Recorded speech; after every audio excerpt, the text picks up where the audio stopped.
Senator Brown. Thank you, Acting Deputy President. Well, I think that contribution right there really billed the cat. In fact, what it said to me was this is an opposition that has no policies, and it's opposition for opposition's sake. This is a bill that delivers on the Albanese government's election commitment to abolish the cashless debit card. It is a position that we took to the election. And what happened on the 21st of May is that we had a change of government. People voted for a change.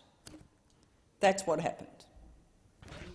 And a couple of other things happened. And a couple of other things that a familiar theme that has been flowing through the contributions by the opposition is, firstly, we never listen. And then when we make amendments, because we listened to the Senate inquiry into this bill, that somehow that's wrong too. You never can get it right with this lot. You can never get it right with this lot, because this is a commitment that was made following, regardless of what they want to tell you, regardless of what they say in their contributions.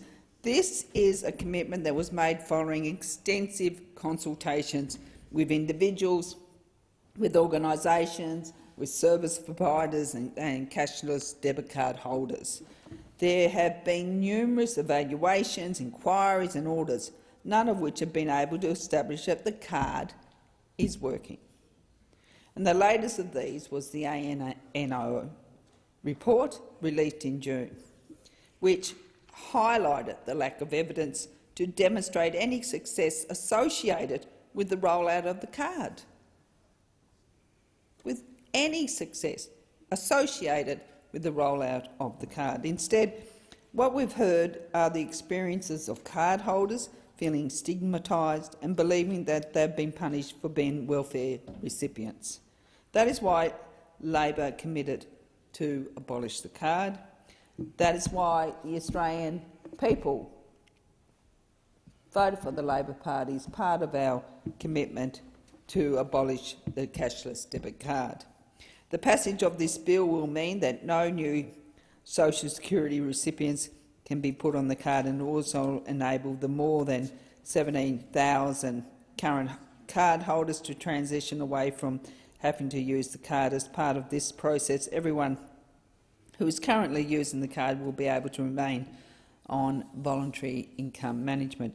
Submissions to the Senate Committee Affairs Committee inquiry into this bill revealed how poorly targeted the rollout of the cashless debit card was. According to Uniting Care Australia, most of the people on the cashless debit card do not have substance abuse or problems with gambling, despite the previous government's claim that the rollout of the card would target welfare recipients experiencing those very issues. Uniting Care went on to say that the numerous evaluations and studies conducted since the card was first introduced in 2016 had provided no evidence that the groups of people singled out and put on the card were in fact the people facing the highest risk engaging in the behaviours that it was meant to target. Now, this is not new. This is not news to anyone. The government back then, the coalition government, had the same information to hand, but they continued. Last month, there were over 17,000 of our fellow Australians on the cashless debit card. People aged 35 and under who received job seeker payment, youth allowance, parenting allowance, and in Bundaberg and Hervey Bay are required to use the card. All recipients of working age payments in Ceduna, the Goldfields and East Kimberley are required to use the card. Some income support recipients in Cape York and some income management participants in the Northern Territory are also required to use the card. The current program relies on Visa debit cards that have been issued by payment companies into or the traditional credit union in the Northern Territory. One of the many problems is that these cards can only be used in stores that accept the card. The lack of widespread acceptance of the card and the work around developed by some community members and businesses had led to increased hardship.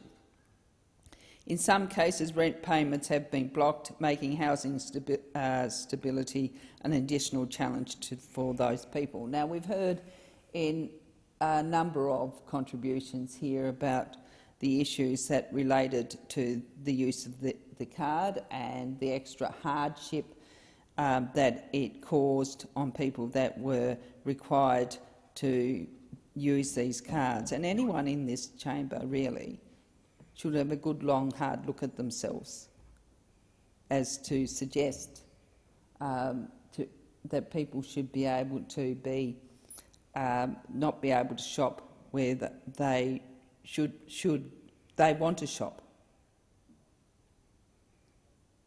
So when you're putting these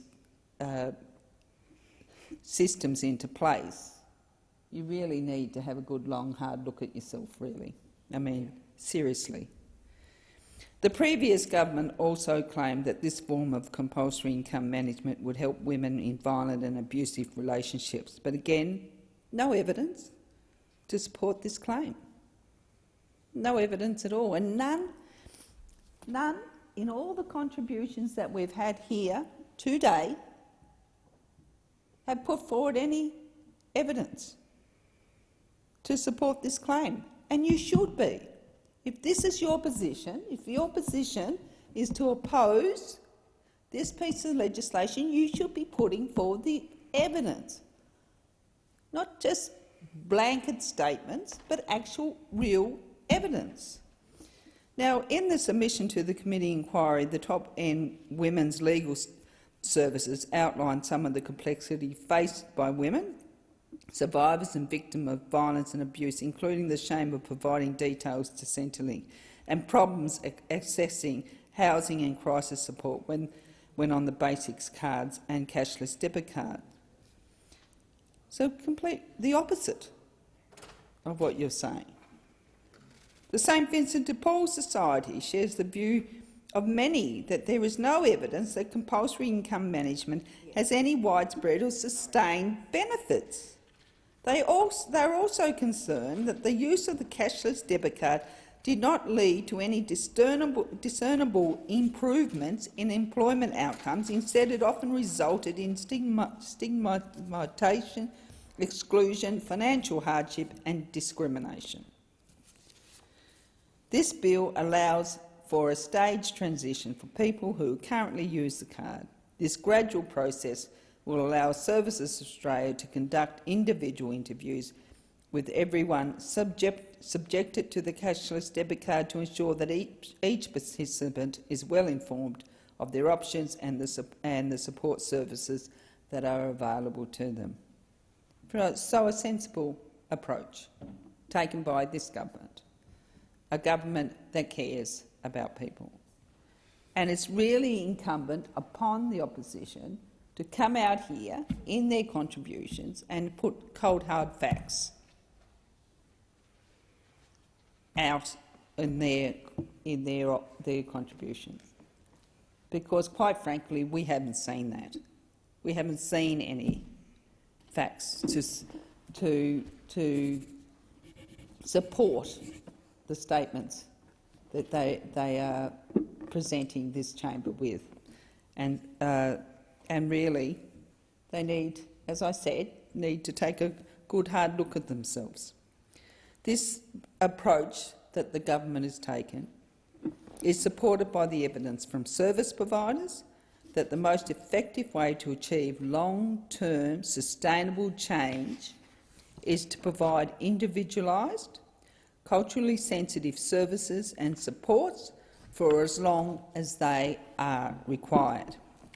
When this bill is passed, anyone who wishes to cease using the card will be able to do so without having to prove anything to any of the government agency. They will no longer have to share some very detailed private information in order to be moved off the card. The gradual transition proposed by the government will also allow for further meaningful consultations with First Nations people and their representative organisations on the specific challenges faced by their communities. These consultations will explore the types of supports that will benefit these communities.